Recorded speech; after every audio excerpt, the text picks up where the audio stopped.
નમસ્કાર, real debate સાથે હું પ્રવીણ. ઘણી બધા મુદ્દાઓ છે, ઘણી બધી ચર્ચા છે અને સંસદના ચોમાસુ સત્રમાં પણ અલગ અલગ મુદ્દે વિરોધ ચાલી રહ્યો છે. પણ વાત આજે કરવી છે બેંકોના ખાનગીકરણની.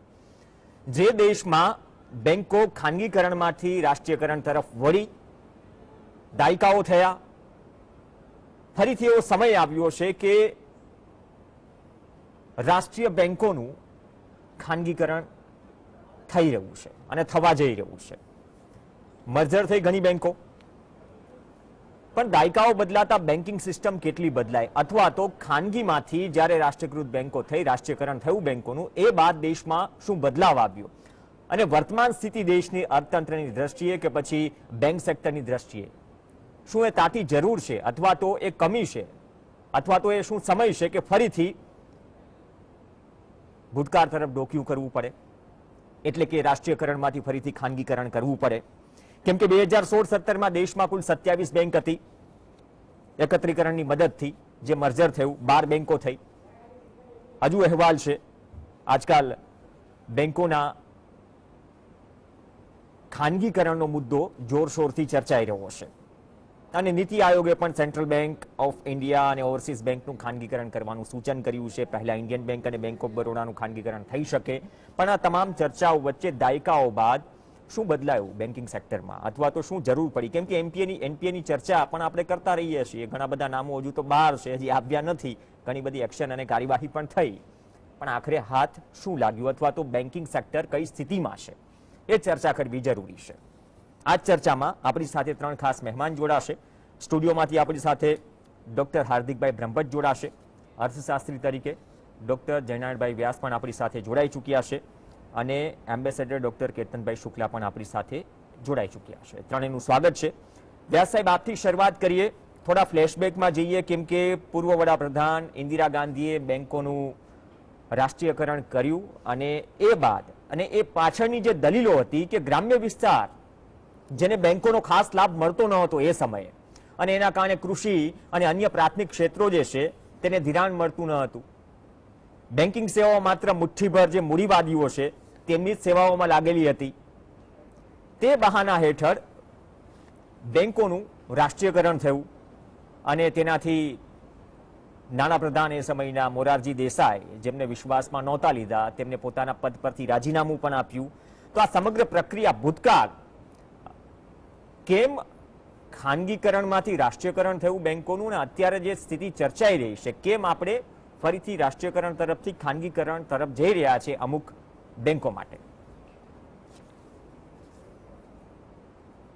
પ્રવીણભાઈ, તમે સાચી વાત કહી.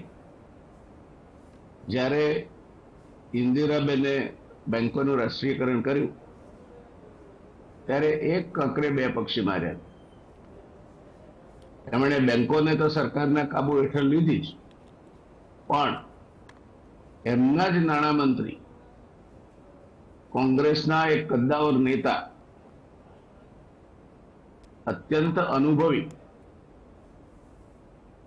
એવા મોરારજીભાઈ દેસાઈને એમણે વિશ્વાસમાં લીધા વગર 19મી જુલાઈની મધરાતે બેંકોના રાષ્ટ્રીયકરણના હુકમ પર સહી કરી. જે કોઈ પણ વ્યક્તિ જેનામાં સ્વમાન હોય, અત્યારે તો તકલીફ જ ત્યાં છે કે સ્વમાન નામની વસ્તુ કરતા પ્રધાન તરીકે ટકી રહેવું વધારે અગત્યનું છે. એટલે જે કોઈ વ્યક્તિ જેનામાં સ્વમાન હોય એ મુખ્યમંત્રી કે વડાપ્રધાન ની નેતૃત્વ સ્વીકારે છે, માટે કેબિનેટમાં જોઈન થાય છે. પણ મુખ્યમંત્રી કે વડાપ્રધાને ન ભૂલવું જોઈએ કે ઘણા બધામાં એ અગ્રીમ છે. He is also MLA or MP, but little more than that, and he has been chosen for becoming a prime minister or the chief minister.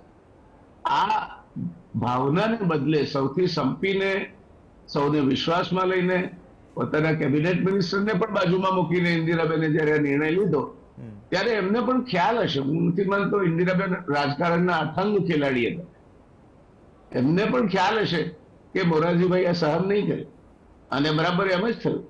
મોરારજીભાઈએ અને મેં કહ્યું તેમ કોઈ પણ સ્વમાની વ્યક્તિ ન સહન કરે તો મોરારજીભાઈ તો કરે જ કેમ, એટલે એમણે રાજીનામું આપી દીધું નાણામંત્રી, દેશના નાણામંત્રી તરીકે. આ એક ખોટો ચીલો પડ્યો કે વડાપ્રધાન અથવા મુખ્યમંત્રી પોતે પોતાના કેબિનેટ મિનિસ્ટરના નિર્ણયોમાં દખલ કરી શકે, એને વિશ્વાસમાં લીધા વગર નિર્ણયો લઈ શકે, અને ધીરે ધીરે બહાર જેમ કહેવાતું થયું તેમ આપણે સોર્ટ ઓફ ઓટોક્રેટિક ડેમોક્રેસી અથવા ગાઈડેડ ડેમોક્રેસી વાળો દેશ બને. એટલે આ બેંકોના રાષ્ટ્રીયકરણ કરતા પણ ગંભીર દાખલો તો આ બેઠો કે વડાપ્રધાન ધારે તે કરી શકે, એમને કોઈ પૂછનાર નથી. મુખ્યમંત્રી ધારે તે કરી શકે, એમને કોઈ પૂછનાર નથી. અને કોઈ સ્વમાની વ્યક્તિ એ પરિસ્થિતિ સહન ન કરે. અને એ વાતમાં પછી ઇન્દિરાબેને જે કારણ આપ્યું તે એવું હતું કે ગ્રામ્ય વિસ્તારોને બેંકોનો લાભ મળતો નથી, કૃષિ અને અન્ય પ્રાથમિક ક્ષેત્રોને ધિરાણ નથી મળતું, અને બેન્કિંગ સેવાઓ માત્ર મુઠ્ઠીભર મૂડીવાદીઓને જ મળી રહી છે. કદાચ એ વખતે મુઠ્ઠીભર મૂડીવાદીઓ જે હતા એ હવે ચાંદડામાં સમાય એટલા મૂડીવાદીઓ થઈ ગયા છે. આજે કેટલાક અગ્રીમ મૂડીવાદીઓ જાણે દેશનું ધન હોય એમ સરકારને પણ ચલાવે છે એવું કહેવાય છે, અને પ્રજાની સંપત્તિ બેંકોના અબજો રૂપિયા જે નુકસાનમાં ગયા એ તો આપણને ખ્યાલ છે. એનપીએ બેંકના જે વધતા જાય છે સતત, એ તો બરાબર છે, પણ આ મૂડીવાદીઓની પકડ બેંકો પરથી ઓછી થઈ છે એમ કોઈ કહેતું હોય તો એ મૂર્ખ છે, કાં તો આપણને મૂર્ખ બનાવે છે. મૂડીવાદીઓ આ દેશની દરેક વ્યવસ્થાનો લાભ ઉઠાવવા માટે સક્ષમ છે, ને માટે એ લાભ ઉઠાવી રહ્યા છે. અને એ કઈ હમણાં શરૂ નથી, વધુ છે જરૂર, પણ એ તો રોગ જ્યારે આઝાદી પહેલા અને ત્યારબાદ પણ આ દેશના નેતાઓ મોટા મોટા ઉદ્યોગપતિઓના ત્યાં ઉતરતા હતા ત્યારે જ પ્રસ્થાપિત હતું કે એમની બીજું કંઈ ના કરે, લાગવગ ના કરે તો પણ એમની ફાઇલ જાય ત્યારે એનાથી દબાવવાના તો ખરા જ કે આમના કેસની ફાઇલ છે. એટલે બેંકોનું રાષ્ટ્રીયકરણ કરવાથી મૂડીવાદીઓની પકડ ઓછી થઈ છે એ પહેલો મુદ્દો એ વખતે પણ વાહિયાત હતો, અને આજે વધારે વાહિયાત છે. કારણ કે આજે દેશના 1% મૂડીવાદી પાસે 58% સંપત્તિ છે, અને 10% મૂડીવાદીઓ પાસે 90% સંપત્તિ છે. એટલે આ દેશ સાચા અર્થમાં મૂડીવાદીઓનો દેશ બન્યો છે, અને એ બેંકોના ગ્રાહકો છે. બેંકોએ ધંધો કરવો હોય તો એમની પાસે જવું પડે એવું બેંકો કે છે. અને સ્વાભાવિક રીતે છેતરપિંડી માટેનું મેગા મોડેલ એટલે બેંક, રાષ્ટ્રીયકૃત બેંકો અને મૂડીવાદીઓનું ગઠબંધન. આ આજે 1969માં હતું એના કરતા આ કેન્સર વધીને હવે ટર્મિનલ સ્ટેજ સુધી પહોંચ્યું છે, ને એટલે જ આ રાષ્ટ્રીયકૃત બેંકો હવે ખાનગી કરવી એવી વાતો શરૂ થઈ છે. એમાં પણ કોઈ મૂડીવાદીના હાથમાં જશે. એટલે આ મૂડીવાદીઓની પકડ ઓછી કરવાની જ્યારે જ્યારે વાતો થઈ છે ત્યારે મૂડીવાદીઓની પકડ વધી છે, ઘટી નથી. અને એ કારણે બેંકો એમનું હથિયાર બની, મૂડીવાદીઓને કાબુમાં રાખવાની વાત દૂર રહી, બેંકો એમનું હથિયાર બની. રાજકારણીઓ દાખલા તરીકે પૂજારી જેમણે લોન મેળા શરૂ કર્યા, બેંકો જાણે એમના બાપની પ્રોપર્ટી હોય તે રીતે રાજકીય હેતુ સાધવા માટે બેંકોને કહેવામાં આવ્યું તે પ્રમાણે બેંકો લોનો આપે, અને બેંકોને પાર્ટીને અનુકૂળ આવે એવા કાર્યકરો માટેના લોન મેળા યોજાય. આજે પણ ઘણી બધી જાતના મેળાઓ યોજાય છે, જેનું અંતિમ લક્ષ્ય એ મતદાર છે. અંતિમ લક્ષ્ય એ ખુરશી પર ચીટકી રહેવાની એક જેને કહેવાય કે પેરવી છે, અને પ્રજાના પૈસે દિલ ખોલીને એમાં દાન થાય છે. એટલે બેંકો એમાં રાજકીય લોકોના હાથમાંથી કે મૂડીવાદીઓના હાથમાંથી છટકી નથી. પહેલા મૂડીવાદીઓ કદાચ લાભ લેતા હશે, હવે મૂડીવાદીઓ એ બેંકોનો ઉપયોગ કરે છે. એટલે બીજી વાતમાં કઈ તથ્ય નથી, પણ હા, બેન્કિંગ સેક્ટરનો વિકાસ ચોક્કસ થયો છે. અને જમા પાસા તરીકે આપણે એમ કહીએ તો ભારતની જાહેર ક્ષેત્રીય બેંક શાખાઓમાં થાપણોમાં 800% વધારો થયો. એટલે લોકોના જે સેવિંગ્સ હતા એ બેન્કિંગ ચેનલ થકી, એની એફડી અથવા બીજા ઇન્સ્ટ્રુમેન્ટ થકી ચેનલાઇઝ થવા માંડ્યા ને, એ રીતે રાષ્ટ્રના વિકાસના કામમાં એ ઉપયોગમાં પણ લેવાતા થાય. નાના પાયાના ઉદ્યોગોને પણ લાભ મળ્યો છે. એવું નહીં કહી શકાય કે નાના પાયાના ઉદ્યોગોને એમને નાનો લાભ મળ્યો છે.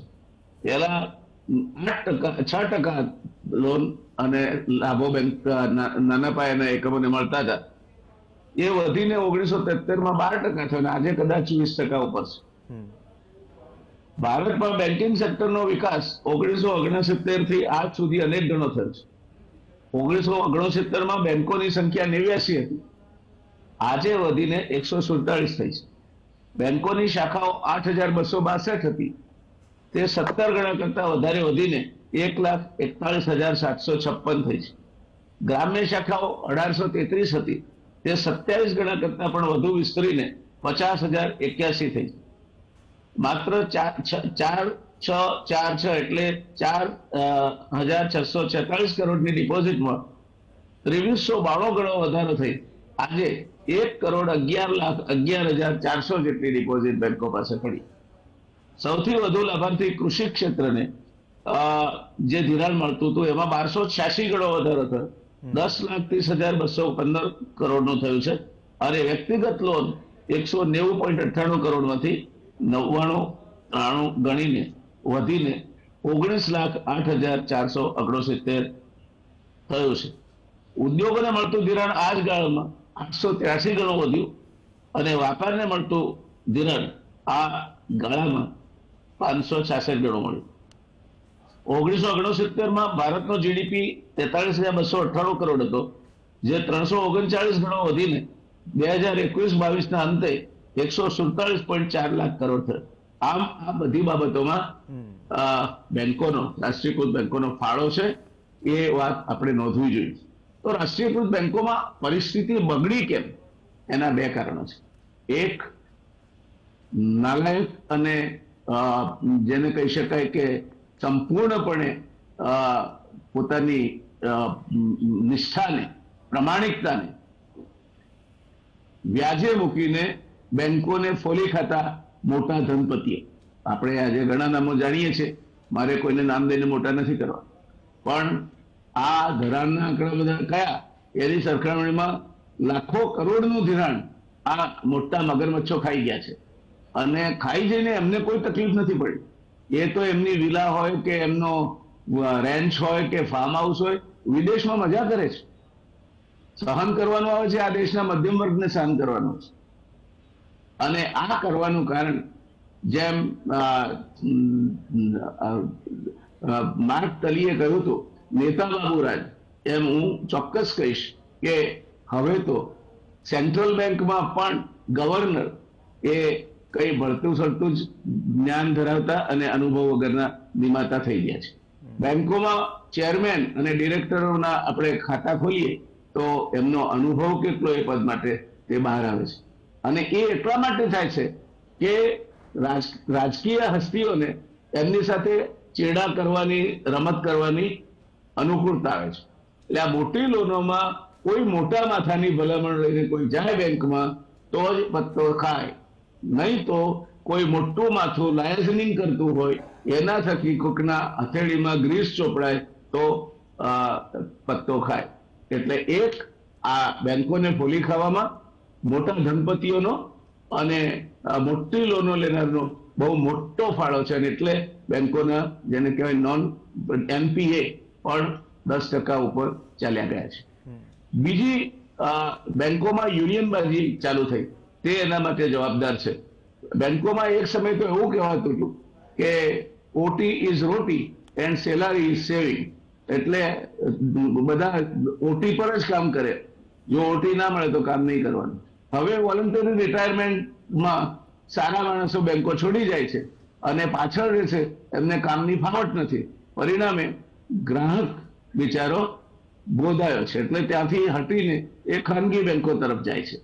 અને ત્રીજું કારણ છે એનું, એ દિલ્હીમાં બેઠેલા રાજકારણીઓ એ સતત જનાર્દન પૂજારીની જેમ બેંકો ઉપર આધિપત્ય ભોગવતા આવ્યા છે. એ જ ચેરમેનને નિમે છે, એ જ ડાયરેક્ટરોને નિમે છે, અને એના પરિણામે આપણે જોઈ શકીએ છીએ કે એક ગુજરાતની જ બેંક, એનો હેડક્વાર્ટર ક્યાં છે નહીં કહું, નહીં તો ખબર પડી જશે, એમાં એક ડાયરેક્ટર 2 ઉદ્યોગપતિઓના કૌભાંડમાં એમણે પોતે હિસ્સો લીધો હતો અને એ એમને લોન અપાવવામાં અને સ્વાભાવિક રીતે કરે એટલે પત્રમ પુષ્પમ લેવામાં પણ એ સફળ થયા હતા. એટલે આ ડાયરેક્ટરોને પણ અજાણ ડાયરેક્ટરોને મોકલી દેવા, ટેકનિકલ ખાતામાં નોન ટેકનિકલ ડાયરેક્ટરને મૂકવા, રાજકીય એની શું વર્ગ છે એના ઉપરથી, આ બધા કારણોસર આ બેંકોની આજની સ્થિતિ માટે રાજકારણીઓ ચોખ્ખા રીતે જવાબદાર છે. એમણે બેંકોને સ્વતંત્ર રીતે કામ કરવા દીધું નથી, યુનિયનબાજીને પોષી છે. જે લોકો નામ આપે છે એ લોકો ને એમને અનુકૂળ આવતું હોય તો ચેરમેન થી માંડીને એક્ઝિક્યુટિવ ડિરેક્ટર કે ડિરેક્ટર સુધીના પદો ઉપર નીમવામાં આવે છે. અને એ રીતે ગજા વગરના પૈસાની તલાશમાં ભૂખ્યા ડાન્સ જેવા મોટા ભાગના રાજકીય નિમણૂક પામેલા ડાયરેક્ટરો આ બેંકના લોહી ચૂસી જવા માટે જવાબદાર છે. અને આ 1969 પછી ચાલ્યું જ આવે છે. તો કઈ અત્યારે હમણાં કદાચ એની ગતિ વધી હશે, પણ હમણાં એ શરૂ થયું છે એવું નથી. એટલે આ બધા કારણોસર હવે આ બેંકોને એમને પ્રાઇવેટાઇઝ કરવી છે. મર્જર કર્યું હોય તો એમણે કર્યું છે, સારો ઉપાય છે, કારણ કે છેવટે સરકાર જ એમાં, પણ સરકાર જો દખલગીરી ન કરવાની, સરકાર જ જો વાડક ચીબડા કરે તો પછી બીજાને શું કહેવાનું. એટલે આજની bank it is nobody's business in the real sense. અને એને માંદી પાડવા માટે રાજકારણીઓથી માંડી, મોટા ધનપતિઓથી માંડી, પોલિટિકલ વર્ગથી નિમાતા ડિરેક્ટરોથી માંડી અને દિલ્હીમાં નાણાં વિભાગમાં વર્ગ ધરાવતા અધિકારીઓ અને એમના દ્વારા નિમાતા અને એમના ઈશારે કામ કરતા અધિકારીઓથી માંડી બધા જ જવાબદાર છે. આવા કોઈ પોતાના રોલમાંથી છટકી શકે તેમ નથી. પ્રવીણભાઈ, બહુ સારી વાત કરી કે જે સ્થિતિ ડિક્લાઇનિંગ જે થયું, અથવા તો આપણે ભૂતકાળ તરફ ફરીથી જવાની વાત કરીએ છીએ, બદલાવની વાત કરીએ છીએ, સમસ્યાના ઉકેલની વાત કરીએ છીએ, પણ બદલાયું કેમ આટલું બધું, અથવા તો બદલાવવા માટે શું કારણો હોઈ શકે ને શું પગલાં લેવા જોઈએ.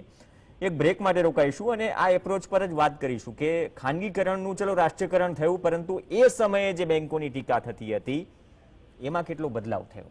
બ્રેક બાદ આપણી સાથે ડોક્ટર કેતનભાઈ શુક્લા છે અને ડોક્ટર હાર્દિકભાઈ બ્રહ્મભટ્ટ છે, તેની સાથે ચર્ચા આગળ વધારીશું બેંકોના ખાનગીકરણના મુદ્દા પર. બેંકોના ખાનગીકરણનો મુદ્દો હાલ જોરશોરથી ચર્ચામાં છે. બ્રેક પહેલા વ્યાસ સાહેબે ભૂતકાળની વાત કરી અને વર્તમાન સ્થિતિ શું છે તેને લઈને જે ચર્ચા ચાલી રહી છે સંદર્ભમાં વાત કરી. ચર્ચા આગળ વધારીએ. એમ્બેસેડર ડોક્ટર કેતનભાઈ શુક્લા આપણી સાથે છે. કેતનભાઈ, જે રાષ્ટ્રીયકરણના એક તો 5 દાયકા થયા, 5 દાયકા કરતા પણ વધુ સમય થયો બેંકોનું રાષ્ટ્રીયકરણ થયું, પૂર્વ પીએમ ઇન્દિરા ગાંધીએ કર્યું, અને ત્યારે જે બેંકની સેવાઓ માત્ર મુઠ્ઠીભર મૂડીવાદીઓના હાથમાં અથવા તો તેમના સેવામાં જ બેંકો લાગી રહી હતી, એ પ્રકારની એ સમયે દલીલ હતી. રાષ્ટ્રીયકરણ પહેલા આ દલીલો હતી અને આ મુદ્દો હતો. પણ રાષ્ટ્રીયકરણ થયા બાદ બેંકો પર થતી આ ટીકા શું બદલી છે આપના હિસાબથી? ચિત્ર કેટલું બદલાયું છે, અથવા તો આ બદલાતા ચિત્ર વચ્ચે ફરીથી કેમ આપણે રાષ્ટ્રીયકરણથી ખાનગીકરણ તરફનો રસ્તો પકડવાની ચર્ચા ચાલી રહી છે? આમાં એવું છે કે રાજકારણ જે પગલું ભર્યું એવું ક્રાંતિકારી હતું. મોરારજીભાઈ પ્રાઇમ મિનિસ્ટર એ ના બન્યા થયા, પણ આપણે જો બેન્કિંગ હિસ્ટ્રી જોઈએ તો રિઝર્વ બેંક 1936 થઈ હતી.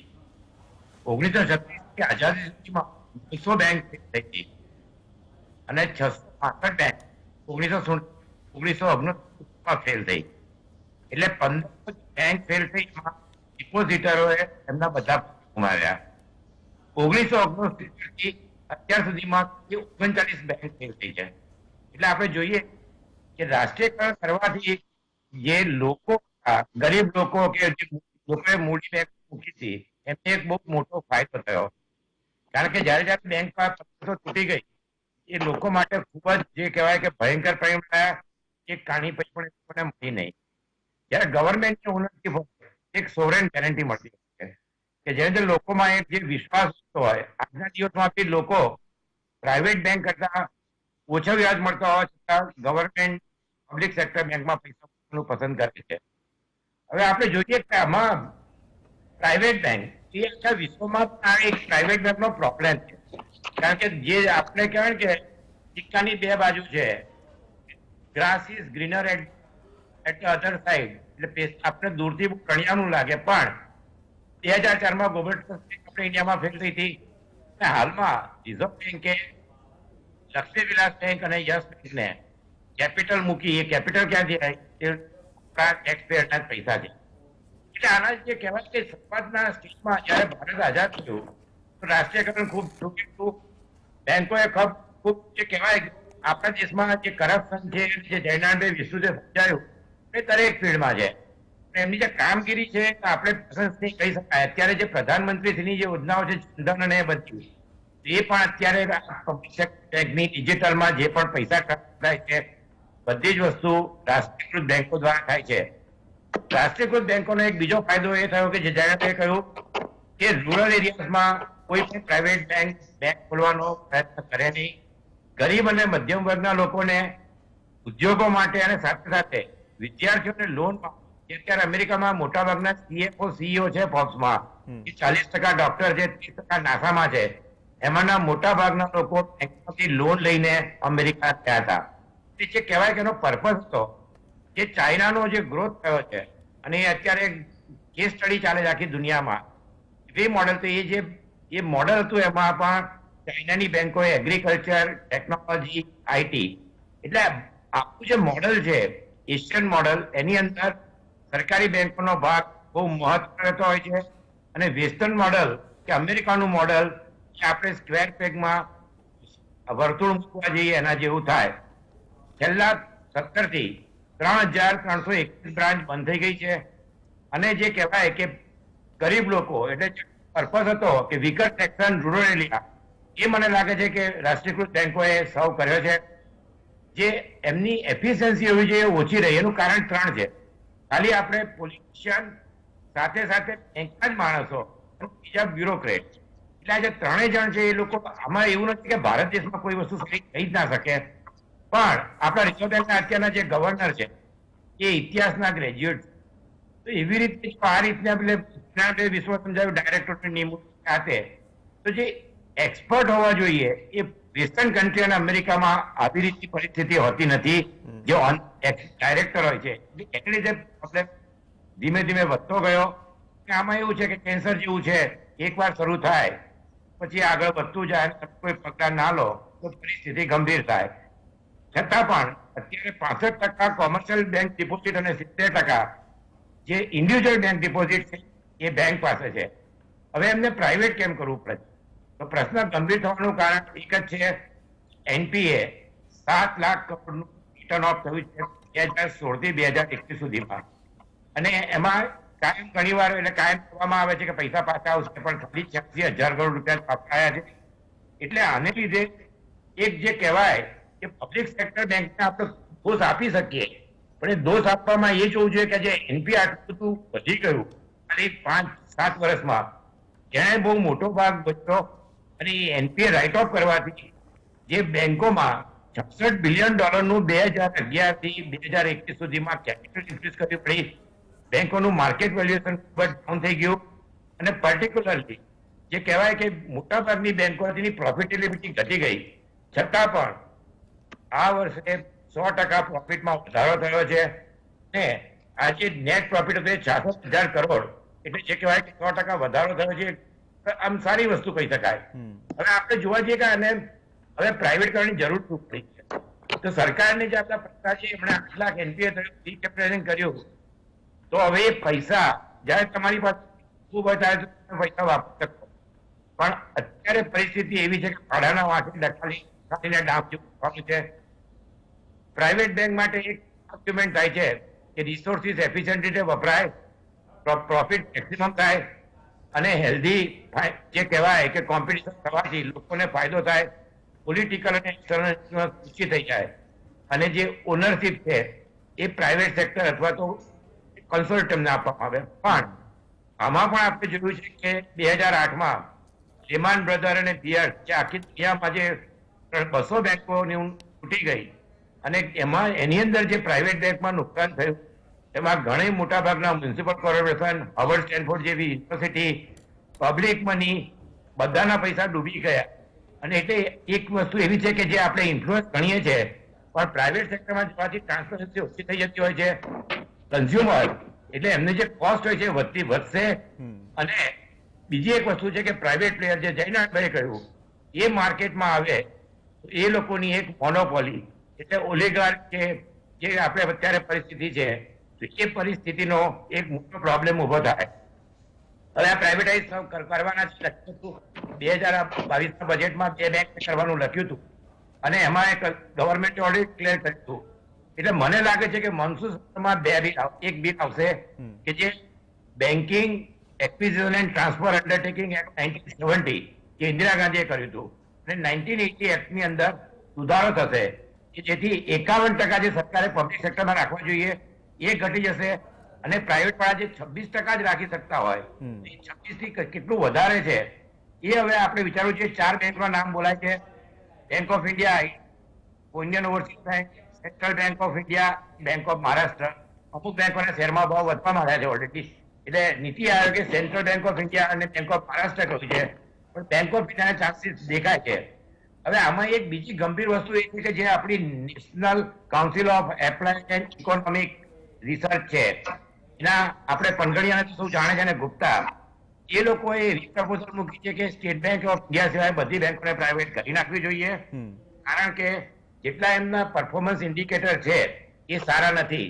પણ જે પરફોર્મન્સ ઇન્ડિકેટર છે તો સાથે સાથે કોઈ પણ કંપની કે કોઈ પણ બેંક તો એનું આપણે ઇવેલ્યુએશન કરીએ ત્યારે આપણે એની જે સોશિયલ રિસ્પોન્સિબિલિટી અને એની જે ડિલિવરી છે એને સાથે સાથે જોવી જોઈએ. એટલે મારું એવું માનવું છે કે આ જે પગલું છે એલઆઈસી જેવું કદાચ નીવડી શકે કે માર્કેટ કેપિટલાઇઝેશન ઓછું થઈ ગયું છે અને અત્યારે માર્કેટમાં જે ઉથલ પાથલ થઈ રહી છે, જે પૈસા મળવા જે ઓછા મળશે તેમાં નુકસાન થશે ટેક્સ પેયરને. કારણ કે જે રીકેપિટલાઇઝેશનના પૈસા છે ટેક્સ પેયરોએ લાખો કરોડ ભર્યા છે.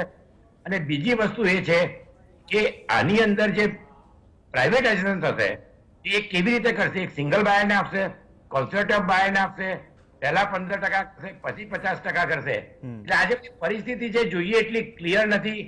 એટલે હવે આમાં જયારે પ્રાઇવેટાઇઝેશનનો પ્રપોઝલ આવે, મારું એવું માનવું છે કે પ્રાઇવેટાઇઝેશન એ જમાનામાં જે કર્યું હતું ખૂબ જ સારું પગલું. તેમાં ગરીબોને ફાયદો થયો છે, મધ્યમને ફાયદો થયો છે, નાની ઇન્ડસ્ટ્રીને ફાયદો છે, રૂરલ બેન્કિંગ વધ્યું અને દેશના ખૂણે ખૂણે બેંકો પહોંચી ગઈ. જે કોઈ પ્રોબ્લેમ થયા છે એ હવે આપણા દેશમાં આ પ્રોબ્લેમ તો કાયમ દરેક કોઈ બી ફિલ્ડમાં આપણે જોઈએ, સાયન્સ, ટેકનોલોજી, એજ્યુકેશન, ડિફેન્સ, એ પ્રોબ્લેમ છે. એટલે પ્રોબ્લેમ છે એને લીધે આ પગલું લેવું જોઈએ. એ જરા વિચારવા જેવી વસ્તુ છે. હવે આગળ જતા જોઈએ, તેલ જુઓ, તેલની ધાર જુઓ, કદાચ ગુડ સેન્સ પ્રિવેલ. કારણ કે પ્રાઇવેટ બેંક આવવાથી લોકો એવું માનતા હોય કે બહુ મોટો ફાયદો થશે. તો યુરોપ અને અમેરિકામાં બિલિયન્સ ઓફ ડોલર લોકોએ ગુમાયા છે પણ એ સરકાર લોકોની જે કહેવાય કે એને એબ્ઝોર્બ કરવાની શક્તિ છે એટલે લોકો બચી ગયા છે. બાકી બેંકોના કૌભાંડ દર 2-3 મહિને કોઈ ને કોઈ કન્ટ્રીમાં તો આવતા હોય છે અને એની અંદર હજારો કરોડ ધોવાઈ છે. ઓકે, ઉદાહરણ આપ્યા બાકી બધી કન્ટ્રીઝનું પ્રાઇવેટાઇઝેશનથી શું થયું શું નહીં. પણ ડોક્ટર હાર્દિકભાઈ, ડ્યુરિંગ કોવિડ અંદાજે 10 લાખ કરોડની આ લોન કહેવાય ને રાઇટ ઓફ, એટલે કે બુકમાંથી ગાયબ. એમ આપણે રેવડીની આજકાલ બહુ ઘણી બધી ચર્ચા છે અને એનપીએની વાત કરીએ. હવે આ બુકમાંથી ગાયબ થાય ને રાહત આપે એ પરંપરા પણ ચાલતી આવી છે, એ પણ એક સૌથી મોટો મુદ્દો છે. પણ જે સરકાર છે એ બેંકોમાં વધુ મૂડી નાખે, બેંક પર જે વધી રહેલા એનપીએ જે છે તેને બેંકને તેમાંથી ઉગારવાની કોશિશ કરી રહી છે સરકાર. આમ છતાં જે બેંકો છે વધી મૂડી નાખવા થતા સરકારની એ ઉગરી રહી નથી. મતલબ કે એનપીએનો ઉકેલ, નોન પરફોર્મિંગ એસેટ્સનો ઉકેલ નથી આવી રહ્યો. તો શું આ એક સૌથી મોટું કારણ છે જ્યાં સુધી આપણે બેંકોની આર્થિક સ્થિતિની વાત કરીએ કે જે હાલ વર્તમાન સમયમાં ઠીક નથી? તો એના કારણે જ આ ચર્ચા જોરશોરમાં છે અને મોન્સૂન સત્રની પણ વાત કરી કેતનભાઈએ. બિલકુલ. તો એટલા માટે જ આ કાઉન્ટડાઉન છે ફરીથી પ્રાઇવેટાઇઝેશન તરફ જવાનું બેંકોનું. એટલે આની અંદર આપણે એવું માની શકીએ કે બધાને ખબર છે કે ભાઈ આજે જ્યારે બી પ્રાઇવેટ ને પબ્લિક જ્યારે એવી બે સેક્ટરની વિશે વાત થતી હોય બેન્કિંગની અંદર, તો કાયમ પબ્લિક સેક્ટરે હંમેશા એનો હાથ ઉપર હોય છે કે જ્યારે બી પ્રાઇવેટને બી પ્રોબ્લેમ નડતો હતો, આજ પહેલા ભૂતકાળની થોડી વાત કરીએ તો પબ્લિક સેક્ટર કાયમ એને સપોર્ટ કરતું હતું. પછી જેમ તમે વાત કરી કે જ્યારે દર વર્ષે ખાસ કરીને કોવિડના સમયમાં ને એની પહેલાના 1-2 વર્ષમાં તમે જુઓ તો બહુ જ મોટી રકમો પબ્લિક સેક્ટરમાં બી ઇન્ફ્યુઝ કરવામાં આવી, એટલે કે સેન્ટ્રલ ગવર્મેન્ટ એ પૈસાઓ બેંકની અંદર નાખે જેથી દરેક લોકોને એનો ફાયદો થાય, ભલે પછી એને કોઈ યોજનાનું નામ આપી દો કે કોઈ બીજા એ કરતા હતા. હવે પ્રાઇવેટની અંદર આપણે વાત કરીએ તો પ્રાઇવેટાઇઝેશન કરવા પાછળ કે આજે ખાનગીકરણ કરવા પાછળના મેઇન વસ્તુ એ છે કે એનપીએ જેના વિશે આપણે વાત કરી, જેને કહીએ બિન કાર્યક્ષમ સંપત્તિ. હવે એની અંદરનો મુદ્દો એટલા માટે અગત્યનો છે કે ધિરાણની સામેના 11% કાયમ એનપીએ હોતું હતું, જે અત્યારે થોડું ઘણું ઓછું થઈને લગભગ 6-7% આસપાસ ચાલી રહ્યું છે. થોડું ઘણું ઓછું છે પણ તે છતાં બી બહુ જ મોટી માત્રામાં આજે દેખાઈ રહ્યું છે, કારણ કે વોલ્યુમ બિઝનેસ વધી ગયો છે કે આજે પહેલાની કરતા અત્યારના સમયમાં જોવા જઈએ તો ટ્રાન્ઝેક્શન વેલ્યુ વધી છે. આજે લોન લેનાર લોકો વધ્યા છે. આજે ભલે એક માણસ કરોડોની લોન લઈ લે, જેમ વ્યાસ સરે સૌથી પહેલા ઇનિશિયલી વાત કરી, આપણે બી નામ નથી દેતા, પણ એક જ માણસ કરોડોની લોન લઈ લે કે આજે કરોડો લોકો નાની લોન લે, પણ આજે છેવટે તો એક ભંડોળમાંથી એક અમાઉન્ટ આજે નીકળે છે બહાર. એક બાબતે ખાસ કરીને એનપીએ જોવા જઈએ તો પ્રાઇવેટ સેક્ટરની અંદર આજે જોવા જઈએ તો લગભગ 1 લાખ કરોડ ઉપરનું, આજે હું આંકડા કહું તો જૂન 2022ના આંકડાઓની ઉપર વાત કરું તો એ લોકોની અંદર આજે 1 લાખ કરોડ ઉપરનો પ્રોફિટનો આંકડો એમનો જોવામાં આવે છે. જ્યારે પબ્લિકની વાત કરવામાં આવીએ જેમ કે SBI, PNB, Bank of Baroda, Canara, Union Bank, એ બધાનો બી સમાવેશ કરીએ તો એવું આંકલન હતું કે 60,000 કરોડનો પ્રોફિટના સ્ટેજ ઉપર આવશે, જે અત્યારે લગભગ 20,000 કરોડ કે 22,000 કરોડના આસપાસ ચાલે છે. એસબીઆઈ નું ખાલી અત્યારે નફાનું ખાલી જોવા જઈએ કે 2022 નું પહેલા ક્વાર્ટરના રિઝલ્ટ પ્રમાણે જોઈએ તો 9,550 કરોડની આસપાસનો એમનો પ્રોફિટ છે. જ્યારે ખાલી એચડીએફસી ને આઈસીઆઈસીઆઈ નો જોવા જઈએ તો એ બેનો બી ખાલી સમાવેશ કરવા જઈએ તો એ જ 50,000 કરોડની આસપાસનો થઈ રહ્યો છે. એટલે ક્યાંક આજે પ્રાઇવેટની અંદર આપણે ચલો ગ્રામ્ય વિસ્તારની અંદર પબ્લિક સેક્ટરનો ઘણો દબદબો છે કે દરેક લોકો સુધી આજે સુવિધા પહોંચે છે, પણ આજે પ્રાઇવેટ સેક્ટર બી ક્યાંક ને ક્યાંક એમનું એમ્ફોસિસ એટલું બતાવે છે કે એમની સર્વિસીસ પાછળ બી એટલું જ એમ્ફોસિસ બતાવે છે, જેને લઈને ક્યાંક ને ક્યાંક ફાયદો થાય છે. બીજી વસ્તુ, મોન્સૂન સત્રમાં આ વસ્તુ કેમ નાખવામાં આવી છે એને આપણે થોડુંક આપણે પાછલા બજેટ વિશેની વાત કરીએ કે થોડા બજેટની અંદર જઈએ ત્યારે એવી વાત કરવામાં આવી હતી ડિજિટલ બેંક્સ, કે આજે ડિજિટલ કરન્સી વિશે બી વાત કરવામાં આવી હતી કે આરબીઆઈ કદાચ લક્ષ્મી કરીને કંઈક જેમ બિટકોઇન હોય છે કે ક્રિપ્ટો હોય છે એવું એક ડિજિટલ કરન્સી ભારત લોન્ચ કરી શકે છે. તો એના બાબતે બી જોવા જઈએ અત્યારે ખાસ ડિજિટલ બેંકને પ્રમોટ કરવામાં આવે છે, યુપીઆઈને પ્રમોટ કરવામાં આવે છે. દરેક માણસ આજે યુપીઆઈ વાપરતો થયો છે, શાકભાજી વાળાથી લઈને મર્ચન્ટથી લઈને નોર્મલ કન્ઝ્યુમર બી. તો એની અંદર જોવા જઈએ તો આજ સુધીમાં 1,15,736 કરોડ ખાલી ટ્રાન્ઝેક્શન એ થયા છે યુપીઆઈ ની અંદર. તો આજે જયારે આટલી મોટી રકમ મોટી અમાઉન્ટમાં જયારે આજે ટ્રાન્ઝેક્શન વધી રહ્યા છે તો શું પબ્લિક સેક્ટર એને સપોર્ટ કરી શકે છે કે જયારે એરર્સની વાત કરવામાં આવે છે કે જયારે લોકોને પૈસાનું એક ટ્રાન્ઝેક્શન કરવું હોય પણ કંઈક ટ્રાન્ઝેક્શનમાં એરર આવી હોય કે કંઈક વેલ્યુએશનમાં કંઈક પ્રોબ્લેમ થતો હોય તો પબ્લિક સેક્ટરમાં અત્યારે હાઈએસ્ટ થઈ રહ્યો છે. એટલે ક્યાંક ને ક્યાંક આ વસ્તુઓ સામે લાવવામાં આવી છે કે ભાઈ કદાચ જો પ્રાઇવેટ સેક્ટરને થોડોક બઢાવો આપવામાં આવે કે આજે સત્રની અંદર ક્યાંક પબ્લિક સેક્ટરમાંથી કંઈક પ્રાઇવેટ બાજુ જવામાં આવે તો ક્યાંક ને ક્યાંક એનપીએ ઓછું થવાની શક્યતાઓ છે. બીજી બાજુ કે જ્યારે પબ્લિક સેક્ટરની અંદર એનપીએ ને ઘટાડવા માટેનું કોઈ બી એકદમ સ્ટ્રિક્ટ પોલિસી નથી કે આજે કોઈની બી લોન આજે ચાલતી કરતી હોય તો પબ્લિક સેક્ટર થોડું લિબરલ રહે છે, જ્યારે પ્રાઇવેટ સેક્ટર બહુ સ્ટ્રિક્ટ રહે છે કે અમુક તમારા ઈએમઆઈ બાઉન્સ થાય કે તમારા હપ્તા બાઉન્સ થતા જાય કે તમે અમુક લોન ભરપાઈ ના કરી શકો તો એની ઉપર કડી કાર્યવાહી તમારી કરવામાં આવે છે, જે બેંક જ પોતે કરે છે. બેંકની અંદર અલગથી ડિપાર્ટમેન્ટ્સ ચાલે છે, પબ્લિકમાં બી ચાલે છે, પણ સમાવ એ ક્યાંક ને ક્યાંક ઉગડતા નથી. એટલે તમે આડે દિવસે જોશો તો અખબારોની અંદર તમે જોશો તો પબ્લિક સેક્ટર બેંકના આખા પાના ભરેલા હોય કે ભાઈ આ પ્રોપર્ટી આ પ્રોપર્ટી આ પ્રોપર્ટી આ પ્રોપર્ટી એનપીએ ની અંદર આવતી હોય છે, જ્યારે પ્રાઇવેટની અંદર એની માત્રા કમ્પેરેટિવલી ઓછી છે. એટલે ક્યાંક ને ક્યાંક આપણે એવું માની શકીએ કે જો મોન્સૂન સત્રની અંદર બી જો પાર્લામેન્ટની અંદર જો પ્રાઇવેટાઇઝેશનની બાબતે વાત કરવામાં આવે તો ટૂંકા ગાળામાં કદાચ કોઈ બહુ મોટો ચમત્કાર ના દેખાય કે બહુ મોટો ફરક ના દેખાય, એને કમસે કમ એક આપણે દસકો આપવો પડે. જો 10 વર્ષનો સમય આપવામાં આવે અને એટલું એને ગ્રો કરવામાં આવે તો કદાચ પ્રાઇવેટાઇઝેશન સક્સેસફુલ લાગે. પણ ફરી સવાલ પછી એનો એ જ આવે છે કે શું ભારત પાસે કે ભારતના અર્થતંત્ર પાસે એ 10 વર્ષ છે કે જે ખાલી બેન્કિંગ સેક્ટરની અંદર આપી શકે? કારણ કે ભાઈ બેન્કિંગ સેક્ટર સુધરી શકે કે બેન્કિંગ સેક્ટર થોડું નોર્મલ ચાલી શકે. શું અર્થતંત્ર પાસે એ 10 વર્ષ છે?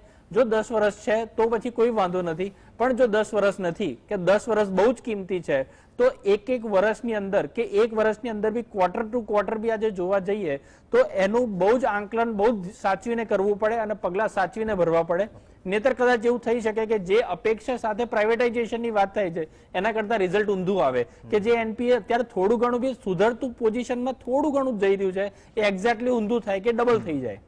પ્રવીણભાઈ, તમે અર્થતંત્રની એક ચલો સવાલ પર એ વાત છોડી દીધી કે આપણે શું એવી સ્થિતિમાં છીએ કે 10 વર્ષ કે કેમ કે ઓવર ધ નાઇટ તો બધી જ વસ્તુઓ ન થઈ શકે. વ્યાસ સાહેબ, હવે રાષ્ટ્રીયકરણ થયું બેંકોનું, મુખ્ય કારણ અને દલીલ એ હતી કે ભાઈ જે ગ્રામ્ય વિસ્તારોનું ભાગ્ય બદલી નાખ્યું રાષ્ટ્રીયકરણથી, બેંકોનું રાષ્ટ્રીયકરણ થયું. પણ અત્યારની પરિસ્થિતિએ જો ખાનગીકરણ થાય તો આપના મતે જે સૌથી મોટો એક તો સવાલ એ છે કે ગ્રાસરૂટ પર પહોંચવું, સર્વિસ અને આ બધી જ વસ્તુઓ, શું એ અભિગમ રાષ્ટ્રીયકૃત બેંકોમાં ન આવી શકે? આ સવાલ પર હું કેતનભાઈ પાસે પણ જઈશ, પણ આપનો પણ ઓપિનિયન લેવો છે કે ગ્રાસરૂટ સાથે મુદ્દો જોડાયેલો છે જ્યાંથી આ ચર્ચાની શરૂઆત થઈ. ચોક્કસ રાષ્ટ્રીયકૃત બેંકોમાં એ આવી શકે અને સરકારની ઘણી બધી યોજનાઓને સાકાર કરવામાં પણ રાષ્ટ્રીયકૃત બેંકોનું મહત્વનું યોગદાન રહ્યું છે. એટલે રાષ્ટ્રીયકૃત બેંકમાં આવડત નથી એવું નહીં, પણ એને નડતો મોટામાં મોટો રાહુ કેતો એ દિલ્હીમાં બેઠેલા રાજકારણીઓ છે અને એમને મરજીમાં આવે એમ નચાવે છે. એટલે આ પરિસ્થિતિમાં જો એક દેશની મોટી બેંકના ચેરમેન એક દેશના જાણીતા ઔદ્યોગિક ગૃહ સાથે વિદેશમાં જાય અને યોગાનો ઘણી બધી વસ્તુઓ એ વખતે જ બને તો શું થાય? એટલે આપણે પણ, મને લાગે છે કે આ જે આપણા ગણપતિઓ છે એ ગણપતિઓની સાથે ક્યાંક પબ્લિક ઓડિટ સિસ્ટમ હોવી જોઈએ. બિલકુલ. એમણે પ્રગતિ કરી, એમણે નોકરીઓ આપી, એ બધી વાત બરાબર, પણ આપણે એ ભૂલી જઈએ છીએ કે એક રિફાઇનરી કે પેટ્રોકેમિકલ કોમ્પ્લેક્સ કે પોર્ટ કે બીજું કઈ એ 1 કરોડ રૂપિયાના રોકાણ દીઠ 3 થી 4 માણસો તો બહુ થઈ ગયા. મહદઅંશે એવરેજલી તો 2 માણસને રોજગારી આપે છે, જ્યારે લઘુ ઉદ્યોગ 1 લાખના રોકાણ દીઠ 8 થી 10 માણસને રોજગારી આપે છે. તો આપણે શ્રમ પ્રચુર ઉદ્યોગોને કરવાના છે કે તમે વિશ્વ બજારમાં ઉભા રહેવા માટે આવા બધા જંગી સાહસો કરો, પણ એ ત્યાંથી વિશ્વ બજારમાંથી પૈસા લઈ આવે એની શરત છે. દેશના પૈસે તમે આમને પોષી શકો અને જો એ ફેલ જાય તો અબજો કરોડ રૂપિયા એમની પાસેથી વસૂલ કરી શકવાની કોઈ શક્યતાઓ હોતી નથી. એમની પાસે 1 કરતા વધારે રસ્તાઓ હોય છે. એમના વેલ્યુશર્સ અથવા હિતેચ્છુઓ ઠેક ઠેકાણે બેઠા હોય છે. સારામાં સારા વકીલો એમની સેવામાં હાજર હોય છે.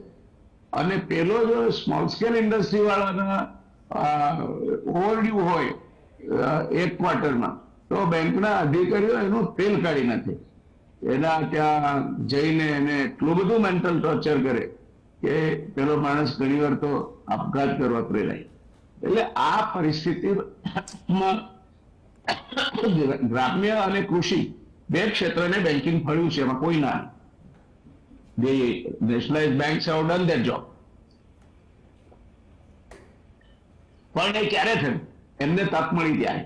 એમને તક જ ના મળી હોત તો કેમ પહેલા નેશનલાઇઝ બેંક ત્યાં નહોતી જતી? નેશનલાઇઝ બેંક તો અસ્તિત્વમાં હતી જ એ વખતે, તો એમને ગામડામાં જવાનું નહોતું સૂચતું. હવે શું છે? કારણ કે એમની પાસે કેટલીક વિશેષાધિકારો છે, કેટલીક સરકારની યોજનાઓ એમના થકી જ ચેનલાઇઝ થાય છે અને આ બધા કારણોસર એમની પાસે એશ્યોર્ડ બિઝનેસ છે. એટલે મારા મત પ્રમાણે જો કોઈ એક જ પરિબળ આના માટે કારણભૂત હોય તો એ નેતા ઉદ્યોગપતિની સાંઠગાંઠ છે અને એણે બેંકોનું સત્યાનાશ વાળ્યું છે. એટલે આ બાબતે જ્યારે ઇન્દિરાજીએ આ વિચાર્યું છે ત્યારે એમને કદાચ નહીં ખ્યાલ આવ્યો હોય. એમને એમ જ હશે કે જનાર્દન પૂજારી જેવા રાજકારણીઓ જ એનો સત્યાનાશ વાળશે. પણ આ રાજકારણી અને નેતા એ બેનું નેક્સસ એટલું ભયંકર હોય છે અને આપણે એને ગૌરવરૂપ જોઈએ. અમેરિકામાં કે અન્યત્ર તમે બહુ પૈસાદાર હોય ને તો તમારે સોરી કહેવું પડે છે, યુ અમાસ ધ વેલ્થ એવરેજ. અહીંયા આપણા ત્યાં તો નાણાં વગરનો નાથીઓ ને નાણેલા થાલાલ, એ આ નાથાલાલો જાણે આપણા માલિક હોય તેમ વર્તે છે. એટલે આ દેશમાં એવા 2 ડઝન ઉદ્યોગપતિ છે કે જેમના માટે પોલિસી મેનોવર એ મુશ્કેલ નથી. અને એ પ્રથા એ લગભગ એમ કહો તો 60ના દાયકાથી જ 1960ના દાયકાથી જ શરૂ થઈ છે. એટલે આ બધી બાબતોમાં વખતો વખત બેંકોનું જે ડિટેરિયોરેશન થતું ચાલ્યું અને એમાં પછી આ યુનિયનિઝમ ભળ્યું, સેલારી સેવિંગ અને રોટી થઈ, ત્યારથી બેંકોનો પડતો સમય આવ્યો છે.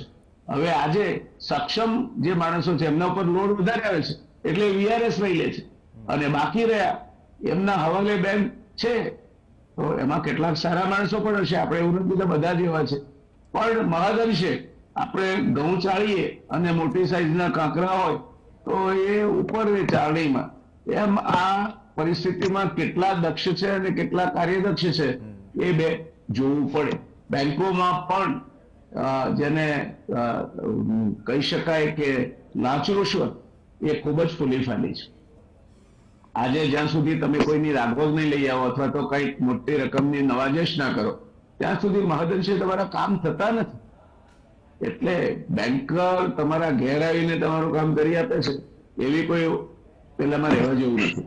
સો partially the nationalisation has paid, but partially it has damaged the banks such that today if you work out the cost benefit analysis, perhaps the cost will be more, benefits will be less. Pravinbhai, સારી વાત કરી કે શક્ય તો ઘણું બધું છે અને કરી પણ શકીએ છે, પણ સ્થિતિ થોડી વિચિત્ર થઈ રહી છે. ડોક્ટર કેતન શુક્લા, જે મુદ્દો છે કે એનપીએ વર્તમાન જે સ્થિતિ છે ભારતીય બેંકોની એનપીએ ને લઈને, તેને જોતા શું આપને લાગે છે કે ખાનગીકરણ તરફ જવાનો જે રસ્તો છે એ તરફ વધારે પ્રાયોરિટી આપવી જોઈએ અથવા તો મર્જરથી કામ ચાલી જશે અત્યારની દ્રષ્ટિએ? આમાં એવું છે કે આજે જયનારાયણ ડિટેલમાં સમજાયું, બેંકોએ એમનો પર્પસ કર્યો છે. એનપીએ વધ્યું છે છેલ્લા 8 વર્ષમાં વધ્યું છે. હવે 8 લાખ કરોડ રૂપિયા રાઇટ ઓફ કરો અને ખાલી 80,000 કરોડ આવે તો એ એનપીએ એને તમે રીકેપિટલાઇઝ કર્યું, ફરી ટેક્સ પેયરના પૈસા ગયા. એટલે જે બ્રહ્મભટ્ટ સાહેબ કહે છે વાત બરાબર છે, પણ પ્રાઇવેટ બેંકમાં એનપીએ ના થાય તો આખી બેંકો જ ઉઠી ગઈ છે. આઈઆઈએલએફએસ જુઓ, ડીએચએફએલ જુઓ, યસ બેંક જુઓ. એટલે આમાં એક વસ્તુ એ છે કે રેગ્યુલેટરનો રોલ બહુ ઇમ્પોર્ટન્ટ રહેતો હોય છે. જ્યાં સુધી રેગ્યુલેટર જો આ બધી વસ્તુઓનું ધ્યાન ના રાખે તો પછી ધીમે ધીમે જે મેં કહ્યું કે કેન્સર જેવું છે એ નાનું હોય એમાંથી એકવાર વધી જાય પછી આપ જે મર્જર કરો તો 3 બેંકોને મર્જર કરો તો એક સારી બેંક ખરાબ થાય અને એમને તમે વેચી કાઢો તો આજના દિવસમાં 4,80,000 કરોડની એસેટ એટલું ઇન્વેસ્ટમેન્ટ કરવાની શક્તિ કોનામાં છે? તેમાં તમે પછી ફરી બેંકમાંથી એ લોકો લોન લઈને આ બેંક ખરીદે એ થોડી પરિસ્થિતિ અમેરિકામાં છે. બધે જ આવા કૌભાંડ થાય છે, પણ ત્યાં એકવાર જે પકડાયો તો પછી મેડોફને 20 વર્ષ સજા કરી દીધી, રાજરત્નમને એક્સચેન્જમાં એને. એટલે આપણે જે કહેવાય ને કે જે જયનારાયણભાઈએ કહ્યું કે 10-15 માણસ એવું નથી, એવા 2 થી 3 લાખ લોકો છે જેના એનપીઓ છે. એમાં જે અમર ટેક્સટાઇલ એવા નામ હોય કે જે 30,000 કરોડના જે છે કે જે કંપનીના નામે લોકો ના સાંભળતા હોય. એટલે રેગ્યુલેટરનો રોલ બહુ અગત્યનો હોય છે. રિકવરી સૌથી વધારે ઇમ્પોર્ટન્ટ છે. એવા બેંકરપ્ટ લોકો છે જેમની પાસે ક્રૂઝ છે, પ્રાઇવેટ પ્લેન છે અને છતાં આરામથી બેઠા છે. તો એક જે રેગ્યુલેટર લો એ જે ચાઇનાભાઈએ કહ્યું, અમેરિકામાં રાતના 12 વાગે બેલ ના મળે, કોર્ટ ખુલે નહીં કે પછી સ્ટે આવે નહીં. એટલે અમુક જે વસ્તુઓ છે એ રેગ્યુલેટર અને જે લો નું ઇમ્પ્લિમેન્ટેશન છે એ નહીં થાય તો એ સમય 10 વર્ષની આપણી પાસે 5 સમય છે, પણ એમાં પ્રાઇવેટ કરે પબ્લિક સેક્ટર અને પ્રાઇવેટ બેંકો થશે તો એમાં રૂરલ બ્રાન્ચો બંધ થશે. એ દિવાલ પર લખેલી વસ્તુ છે. જોબ ઘટી જશે. ઓલરેડી 8,26,000 માંથી અત્યારે 7.7 લાખ એમ્પ્લોય થઈ ગયા છે. એટલે આમાં જે કહેવાય કે પ્રાઇવેટ સેક્ટરના આવવાથી એફિશિયન્સી વધશે, પણ જે ગરીબ લોકો છે કે મધ્યમ વર્ગના છે એમને વધારે પૈસા આપવા પડશે, એમ્પ્લોયમેન્ટ ઓછી થશે અને બ્રાન્ચીસ ઓછી થશે, રૂરલ રીચ ઓછી થશે. એટલે જે પર્પઝ છે આપણો જે western, we are not a economic financial super power. તો મેં પહેલા કહ્યું કે ચાઇનામાં to become rich is a glorious, એટલે જે 1980 માં શરૂ કર્યું કે અમુક લોકો રીચ બને, તો આઝાદી પછી એવું હતું કે અમુક મોટી ઇન્ડસ્ટ્રીઓ બને, એની પછી આજુબાજુ એન્સિલરી ઇન્ડસ્ટ્રી બને, નાના ઉદ્યોગો ખુલે. એટલે આપણી જે પરિસ્થિતિ છે, આપણે વેસ્ટર્ન જે મોડલ છે એઝ ઇટ ઇઝ મૂકી ના શકીએ.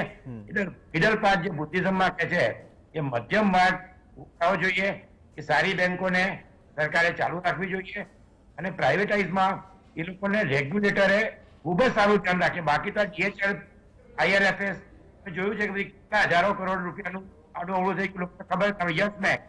એ રેગ્યુલેટર જ્યાં સુધી સારું ધ્યાન નહીં આપે તો ટેક્સ પેયર ને પબ્લિક સેક્ટર હોય કે પ્રાઇવેટ સેક્ટર હોય એને બંને બાજુથી માર થશે. અને એ થોડી પરિસ્થિતિ અત્યારે જે આપણી ફાઇનાન્શિયલ પરિસ્થિતિ અત્યારે છે એને પરિપ્રેક્ષમાં દ્વારા જે લાવે તો એ બરોબર ઇમ્પ્લિમેન્ટ થવા જોઈએ અને 3 થી 4 વર્ષમાં રિઝલ્ટ દેખાય તો ફાયદો થશે. નહીં તો બ્રહ્મભટ્ટભાઈ કહે છે પ્રમાણે ડબલ એનપીએ થઈ જશે તો બંને બાજુથી પરિસ્થિતિ જે કહેવાય કે યદ્વા તદ્વા યત્વભ્રષ્ટ તત્વભ્રષ્ટ એવી સ્થિતિ થઈ શકે. ઓકે હાર્દિકભાઈ, થોડો સમયનો અભાવ છે, પણ એક મુખ્ય સવાલ જે કેતનભાઈએ જે વાત કરીને, હવે ઠીક છે કે ચલો પ્રાઇવેટાઇઝેશન કરી નાખ્યું, હવે અત્યારે માનીએ કે રાષ્ટ્રીય બેંકોમાં નો જે અભિગમ છે સંપૂર્ણપણે વ્યવસાયિક પ્રોફેશનલ નથી, પણ હવે જાહેર ક્ષેત્રની બેંકો જો ખાનગીકરણમાં આવે તો શું બેંકોના દેખાવ કે પરફોર્મન્સ પર સુધારો કે કઈ અલગ જોવા મળશે આપના મતે આવનાર સમયમાં, જે પરિસ્થિતિ પર ચર્ચા થઈ રહી છે? આવનાર સમયમાં તો એવી પરિસ્થિતિ છે કે આજે દરેક બેંક આજે પ્રાઇવેટ કે પબ્લિક, આ તો ખાલી ચલો આપણે ટાઇટલ આપીએ છીએ, પણ કોઈ બી બેંક એવું નથી ઈચ્છતું કે હું કંઈક ખરાબ પરફોર્મ કરું. કોઈ બી બેંકની આજે એ અપેક્ષા ના હોય. દરેક બેંક ચાહે છે ભાઈ અમારા કસ્ટમર સચવાય, અમે બધે ચાલી જઈએ. પણ જે વાત કરી કે આપણે જે ગ્રાસરૂટ લેવલ પરની બી વાત કરી, તો ગ્રાસરૂટ લેવલ પર આજની તારીખમાં બી જે સર્વિસીસ જે આજે પબ્લિક સેક્ટર આપી શકે છે, કે તમને આજે SBI, Punjab national bank, bank of Baroda, કોઈ બી આજે વાત કરવામાં આવે તો જે આજે ગ્રાસરૂટ લેવલ સુધીની જે પબ્લિક સેક્ટર પહોંચી છે અને જે નાનામાં નાના વર્ગને કે નાનામાં નાના માણસની બી જે હેલ્પ કરવામાં આવે છે, એ ક્યાંક ને ક્યાંક પ્રાઇવેટ ચૂકી છે. કે આજે તમને એમ જોવા મળશે કે હા અમુક જગ્યાએ લોકોના નાના નાના પ્રોબ્લેમ્સ હોય છે, અરે યાર હું આજે પબ્લિકમાં ગયો તો ATMમાં થોડા બહુ પૈસા ના મળ્યા, પ્રાઇવેટમાં જઈએ છે તરત સર્વિસીસ મળે છે. જેમ વ્યાસ સાહેબે બી કીધું કે તમારા ઘરે ચેક લેવા આવી જાય, તમને પ્રાઇવેટ બેન્કર બધી વસ્તુ મળે. પણ આજે જે સામાન્ય માણસ છે જે ખેતરમાં કામ કરે છે, ભાઈ એની પાસે તો એટલી એને જરૂર જ નથી એ સર્વિસીસની. એને તો જોઈએ છે ભાઈ તું મારું બેંકનું ખાતું ચાલે, મારું પેન્શનની કોઈ બી યોજના હોય, ગવર્મેન્ટની કોઈ બી યોજના હોય, એનો લાભ મને છેક સુધી મળી શકે છે. તો આજે બી ક્યાંક ને ક્યાંક એવું માનવું તો પડે જ આપણે કે પ્રાઇવેટ કરતા બી પબ્લિક સેક્ટરની અંદર ક્યાંક ને ક્યાંક સર્વિસીસ સારામાં સારી મળે છે આપણને. તો એ બાબતે કોઈ જ બીજી રાય નથી કે ભાઈ આજે પ્રાઇવેટ કરતા બી પબ્લિક સેક્ટર એન્ટરપ્રાઇઝ ઘણું સારું કરી રહી છે. ખાલી આપણે SBI ની વાત કરીએ, જેમ આપણે બી હમણાં થોડો સમય પહેલા વાત કરતા હતા કે આઝાદીથી લઈને અત્યાર સુધી બી જોવા જઈએ તો SBI આજે ગમે એટલી પ્રાઇવેટ બેંકો આવી કે ગઈ કે DHFL ની આપણે વાત કરીએ, ILFS ની વાત કરીએ, એ બધાની વચ્ચે આ બધા વચ્ચે બી SBI આજે ક્યાંક ને ક્યાંક અડીખમ ઊભું છે કે આજે કોઈ બી બેંકો આવે જાય કે મર્જર બી કરવાની વાત આવે તો SBI ને કોઈ આજે હલાઈ નથી શકતું. એનું મેઇન કારણ શું છે કે આજે ભલે સરકારની રાજનીતિ આપણે ગણીએ કે બીજી કોઈ બી પરિસ્થિતિ માનીએ, પણ આજે પબ્લિક સેક્ટર એન્ટરપ્રાઇઝ જે છે એ ક્યાંક ને ક્યાંક સક્ષમ છે. પણ હા અગેન એની અંદર બી જો રેગ્યુલેટરી બોડી નથી આવતી કે લોની, જેમ વ્યાસ સર અને શુક્લા સર બે વાત કરી, જો રેગ્યુલેટરી નથી આવતું તો ક્યાંક ને ક્યાંક આગળ જઈને પબ્લિક સેક્ટર હોય કે પ્રાઇવેટ સેક્ટર હોય, મુસીબતો આવવાની કન્ફર્મ છે. ને પછી આપણે ફરી અર્થતંત્ર ઉપર કે બીજા વ્યાસ પર આપણે ફરી કોઈ ટોપિક પર ચર્ચા એના ઉપર જ કરવી પડશે કે ભાઈ બેન્કિંગ સેક્ટરને સાચવ્યું નહીં, એના કારણે અર્થતંત્રમાં હજુ પ્રોબ્લેમ થયા. એ ટોપિક પર મને લાગે છે કદાચ જો આ મુદ્દો સચવાય નહીં મોન્સૂન સત્રમાં તો આપણે એના પર બી એક ડિબેટ આપણે પેન્ડિંગ જ રાખીશું પછી. નહીં, ડેફિનેટલી એ ડિબેટો થતી રહેશે, પણ મૂળ મુદ્દો હતો કે રાષ્ટ્રીયકરણથી ખાનગીકરણ તરફ જવાનો જે રસ્તો અને તર્ક અથવા તો જે સમસ્યાઓ છે એનપીએ સૌથી મોટી ચલો ચિંતા છે, પણ એ ઘટશે કઈ રીતે અથવા તો પ્રોફેશનલિઝમની આપણે વાત કરીએ છીએ. જાહેર સાહસો જેને ગ્રાસરૂટથી દેશને ઊભો કર્યો અથવા તો દેશનો વિકાસ થયો તેનો અમૂલ્ય ફાળો છે. આ પરિસ્થિતિમાં ફરીથી આપણે ભૂતકાળ તરફ જવા માંગીએ છીએ. કારણો ઘણા છે, પણ એક વાત એ પણ છે કે કોવિડ કાળમાં આટલી બધી લોન રાઇટ ઓફ થાય, રેવડી તો રેવડી કહેવાય, પણ રેવડીને લાડવા જેવી થોડી ભેટ અપાય તો ચિંતા છે. પણ બેંકોની સ્થિતિ સુધરે એવી અપેક્ષા આપણે દરેક ભારતીયની હોય અને ટ્રસ્ટની પણ વાત હોય. ચલો, સમયનો અભાવ છે. ફાઇનલ કોમેન્ટ સર, વ્યાસજી. પ્રવીણભાઈ, એમાં બે વસ્તુ છે. એક તો હાર્દિકભાઈએ સ્ટેટ બેંક નું કહ્યું, it is government supported bank, imperial બેંકમાંથી ઉતરી આવ્યું છે. અને આજે સ્ટેટ બેંક એવી બેંક છે ભારતની કે જેના ઉપરથી સૂરજ કદી આથમતો નથી. વિશ્વમાં કોઈને કોઈ એની શાખા દિવસ હોય અને કામ કરતી હોય એ પ્રકારનું એનું કદ છે. હું એવું માનું છું કે આ પ્રાઇવેટાઇઝેશન કરવાના બદલે જો ખરેખર પ્રમાણિકતાપૂર્વક સરકારોએ બેંકોને નફો કરતી અને સારી સેવા આપતી રાખવી હોય તો કશી જ જરૂર નથી. તમે માત્ર ડાયરેક્ટરો મૂકવાનું, ચેરમેનો મૂકવાનું, આ બધી પોલિટિકલ અપોઇન્ટમેન્ટ અને પછી લોન રેકમેન્ડ કરવાનું. એ બેંકોના એમડી ઘણીવાર નાયબ સચિવનો ફોન આવે દિલ્હીથી તોય ઉભા થઈ જતા હોય. એટલે આ બંધ કરી દો તો આપણી પબ્લિક સેક્ટર બેંકોને કોઈ તકલીફ નથી. એની કોઈ તકલીફ, work well and they should work well. પણ તમે એને રોજ એના શરીરમાંથી લોહી કાઢ્યા કરો અને પછી કહો કે એનામાં એનેમિયા દેખાય છે, તો you are responsible four what is happening to the public sector bank. No politician should be permitted to go 100 kilometers near any public sector bank. એ નહીં થાય ત્યાં સુધી કઈ નહીં થાય. તમે એને ખાનગીકરણ કરો છો કોઈ ઉપાય જ નથી. એટલે તમે રોજ ઉઠીને એમાં દખલ કર્યા કરો અને પછી કહો કે પબ્લિક સેક્ટર બેંકોમાં આવું થાય છે. કેટલાક ડાયરેક્ટરો તમે ઓન મેરિટ મૂકો છો, એ તપાસ કરીએ આપણે તો પોલિટિકલ પાર્ટીઝ પોતપોતાની અનુકૂળતાના ડાયરેક્ટર જ મૂકે છે, જે ભલે ક્યાંક જુદું જ ક્વોલિફિકેશન ધરાવતો હોય પણ કોઈ ટેકનિકલ સંસ્થામાં ડાયરેક્ટર હોય, જુદું જ ક્વોલિફિકેશન. આ મની એકે બેંકનું બેલેન્સ શીટ ન સમજાય એવા લોકો બેંકોમાં ડિરેક્ટર હોય છે. એટલે આ બધી પરિસ્થિતિમાં વન ફેક્ટર એ જ્યાં સુધી તમે દૂર નહીં કરો ત્યાં સુધી બેંકોનું કોઈ ઉદ્ધાર થવાનો નથી, રાષ્ટ્રીયકૃત બેંકોનો. અને that is political interference and placement of people who are below caliber. મેં રિઝર્વ બેંકના અત્યારના ગવર્નર સાહેબ જયારે ચાર્જ લીધો ત્યારે ટ્વીટ કરેલો કે mister Shashikant Das, MA in history, hope and pray that he doesn't make Reserve Bank of India also a history. Now you see what is the problem with the Reserve Bank and what is happening. So let's keep our fingers crossed and hope and pray with folded hands to the gods those be that our politicians someday think that this is our country and they are also going to have children, grandchildren. Most of them are settled abroad, but those who are here, the banks must work well. સાચી વાત કરી સાહેબ. Cancer અને કેન્સરના મૂળની વાત કરી. Banking સેક્ટરમાં જે સમસ્યા છે તેના પર કામ કરવું જરૂરી છે. ડોક્ટર કેતનભાઈ શુક્લા, વ્યાસજી અને હાર્દિકભાઈ બ્રહ્મભટ્ટ, ધન્યવાદ ચર્ચામાં જોડાવા માટે. આ સાથે ચર્ચામાં હાલ બસ આટલું જ. નમસ્કાર.